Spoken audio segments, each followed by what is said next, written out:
Okay, so next we're going to have a personal tribute from Andrew Nizer. And Andrew Nizer is the district manager for the stores at Music and Arts in the Maryland area and a friend. So, thanks.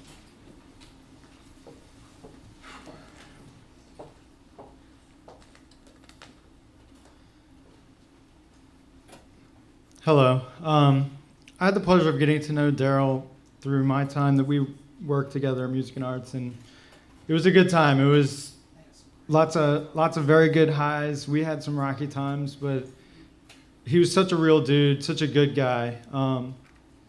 And during our time together, I learned a lot about Darrell, and like many others, I was very inspired by how he approached his life and how he impacted everybody around him.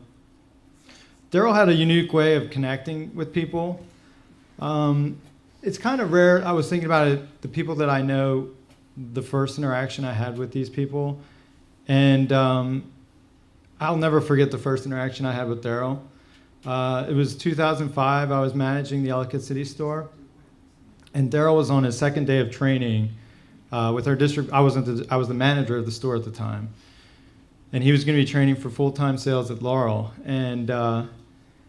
And he came up to me and he pulled me aside that first day in Darrell's way, and he's like, dude, I want to work here. I'm gonna be your guy.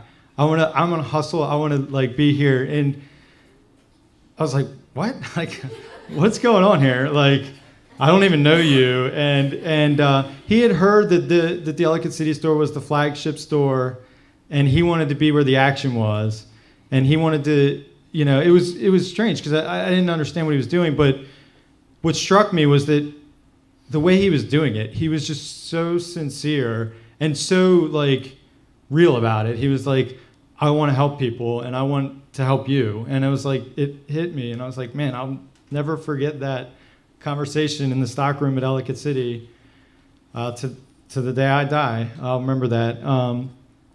And for the rest of that day, I just remember Darrell like buzzing around the store, and he had this just like energy. And later I'd find out that Darrell was the king of hustle. Like he just was always like just moving with purpose, One of his Darrellisms, as I call them, he used to always tell me that he didn't want to wear a tie because it would slow him down. He said he wanted to be streamlined. He wanted to be aerodynamic. So I was like, cool, we'll do that. So it didn't take long for Darrell to achieve success professionally with Music and Arts. After just a few months in Laurel as a full-time sales associate, he was promoted to manager of our Severna Park store. And I finally remember the early days of him managing. I used to joke because his staff was all of his full-time staff members were females. So it was Darrell and his girls. And every time I go to the store, Darrell was like moving some drum sets or some like box pianos or something, because the ladies at Severna didn't want to do that. And I think he secretly liked that, because he was always spending his time in the gym and Mr. Buff and everything. So he was moving around. He's always got his big equipment. So Darrell did really, really well. He was a huge success at Severna Park, and then after doing that for, I guess it was about a year or two, he was a natural fit to take over at our Ellicott City store. And when he made that transition, that was extremely gratifying because it was what he set out to do from day one, or I guess day two for him. But it was cool. I mean, it was great to see him in that store, and that was his home. And as a manager, Darrell thrived. He was amazing. I mean, his energy and his enthusiasm were contagious. Anytime you walked into his store, I mean, you could feel it. It was a Darrell store, and it was because he had this just demeanor of taking care of people. Like he just liked helping people, and And if you were on his staff, that's how you were going to be too. And yeah, I'll never forget that. I was say to my new trainees, another one of Darrell's famous sayings. He had tons of them, but he used to always tell everybody, "No turds in the punch bowl," and I was like, "What?" No turds in the punch bowl. But it was basically his way of saying that, you know, we're all working here together, and that one person that's gonna, you know, be a downer is one too many, and it's gonna ruin it for everybody. So, you know, it worked. Like, he definitely had a positive vibe in his stores. And leadership was really natural for Darrell. Like, I mean, after a couple of years of successfully leading the Ellicott City store, Darrell won the highest award of possible within our company for store managers, which is Manager of the Year. And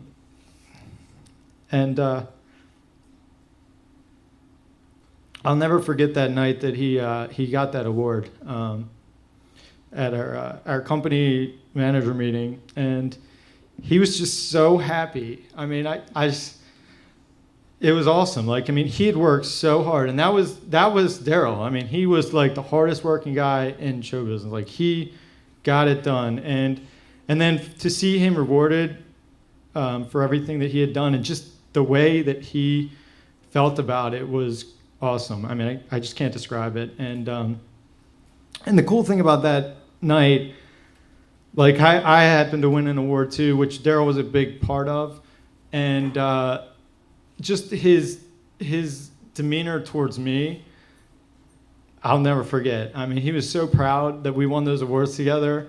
We both got plaques, and we just took picture after picture with those plaques. It was, I'm not a picture guy, but he was like, "No, we got to pose here. We got to do this," and it was awesome. So, you know, I mean, it just showed how he cared for those people around him. You know, like, I could feel that with Darrell when I worked with him and was around him. And he just had a way of connecting people. And so that was one example. But there was so many examples of this, of Darrell connecting with people. You know, I think of him a lot with his staff members. He was a manager, but he was more than a manager. You know, he took people under his wings, and, you know, he made personal connections, and everybody, you know, there's many people in this room, me included, that learned so much from him, because he went out his way to do that for us, and I'll never forget that. Not only as staff members, Darrell was huge with the customers and the lesson students, always quick to kind of see how the lesson went, how the parents' week was going. I mean, he was just a people person. Everybody that came into the stores wanted to come see Darrell. He did lots of cool things for the lesson students. He put together the first ever music and arts student band, which was really cool. Took his time out of, you know, his personal time to coordinate rehearsals and get that all together. And he did that because he knew that it was going to be a beneficial and fun thing for the kids. One of the concert series I'll always remember with Darrell was his 12 Days of Christmas concert series. And what that was he was a creative guy. He always had good ideas and unique ideas. And so what he was going to do was have every day before, the 12 days before Christmas, he was going to have a lesson student performance in the store. And that was great. Again, the kids loved it. And I'll never forget the final show was the teacher performance, which many of you performed in, and of course Darrell sat in on that performance, and that was awesome. You guys, like, I'm still to this day like floored how talented everybody in that show was, but Darrell, like, he was such a modest guy too. Like, he was such a killer drummer, and like, but he would never. He flashed glimpses of it here and there. You know, like he wouldn't brag or show off ever. But then like when you know had a show and you beg him to play or whatever, he'd go and he'd kill it. And he fit right in with the teacher group, and not because of his playing ability, although you know that was part of it, but he really valued those relationships with his teachers, not just for work purposes, but more so because he just cared about people. And I'll never forget that about Darrell, just the way he cared about people. There's so many kind of memories that I had of Darrell in general. I'll never forget the time that we showed up at the holiday training session. I think Caroline was in there. I don't know if Grant was there at the time. But you guys Darrell had made headbands that said #1 store, and all the Ellicott City people went into this meeting with the #1 store headbands on, like Karate Kid style or whatever. And we're like, what is going on here? And it's like, oh, Darrell made these. It's like, cool. You know, like that was a funny one. A couple of people mentioned Darrell's fish stories. Like I definitely had a few of those. He's always give me the fish and tell me how to, you know, how to fry these up in a certain way. That was always fun. The glasses thing, I wrote that down too. I was like, you know, Darrell, you know, on the nose of his glasses on those, and then the 2 pairs at the towards the end there. The crazy nicknames, Squeaky. He had all kinds of sayings. But what I'll remember most is just how he was so sincere, and he truly cared about everybody that was around him.